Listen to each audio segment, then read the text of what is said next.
ایک دفعہ نبی کریم صلی اللہ علیہ وسلم کے پاس ایک سائل آیا تو آپ خاتم النبیین صلی اللہ علیہ وسلم نے اسے ایک کھجور دی، تو اس پر اس نے انتہائی ناراضگی کا اظہار کیا اور وہ کھجور واپس کر دی۔ کچھ دیر بعد ایک اور سائل آیا، آپ خاتم النبیین صلی اللہ علیہ وسلم نے وہی کھجور اس کے دے دی۔ اس نے وہ کھجور خوشی سے لے لی اور یہ کہا کہ یہ اللہ کے رسول کا تحفہ ہے۔ نبی کریم صلی اللہ علیہ وسلم نے اس کی یہ خوش گزاری دیکھی تو آپ خاتم النبیین صلی اللہ علیہ وسلم نے خادمہ کو کہا کہ حضرت ام سلمہ کے گھر جو 40 درہم پڑے ہیں وہ بھی اس سائل کو دے دو۔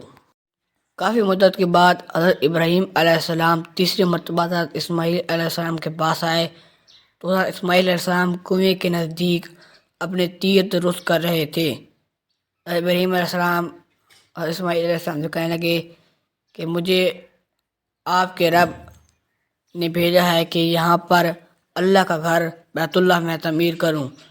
تو حضرت اسماعیل علیہ السلام نے کہا کہ بے شک آپ تعمیر کیجیے۔ تو حضرت ابراہیم علیہ السلام کہنے لگے کہ اللہ تعالیٰ نے مجھے یہ بھی حکم دیا ہے کہ آپ علیہ السلام بھی میری مدد کریں۔ تو حضرت اسماعیل علیہ السلام کہنے لگے جی ہاں ٹھیک ہے۔ تو دونوں باپ بیٹا اس کام میں شروع ہو گئے۔ حضرت ابراہیم علیہ السلام دیواریں بنا رہے تھے اور حضرت اسماعیل علیہ السلام سے اٹھا کر لا رہے تھے۔ جب بیت اللہ کے قریب زمزم کا کنواں ظاہر ہوا تو وہاں جرہم اور عمالیق قبائل آ کر آباد ہوئے، اور جب انہوں نے اللہ تعالیٰ کی عبادت میں دوسروں کو شریک ٹھہرانا شروع کیا تو اللہ تعالیٰ نے حضرت ابراہیم علیہ السلام سے اپنا کیا ہوا وعدہ پورا کیا اور حضرت اسماعیل علیہ السلام کو نبوت سے سرفراز فرمایا۔ انہوں نے یہ حکم دیا کہ آپ علیہ السلام عمالیق، جرہم اور یمنی قبائل کو سیدھی راہ پر چلنے اور صرف اللہ تعالیٰ کی عبادت کرنے کی نصیحت کیجیے۔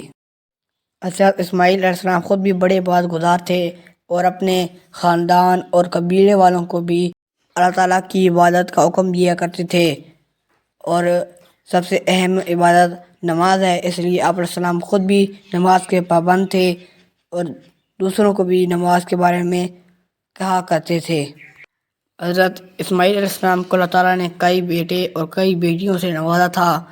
آپ علیہ السلام نے اپنی وفات سے پہلے حضرت اسحاق علیہ السلام کو اپنا جانشین مقرر کیا تھا اور اپنی بیٹی نسمہ کو عیس بن اسحاق سے شادی کروا دی تھی۔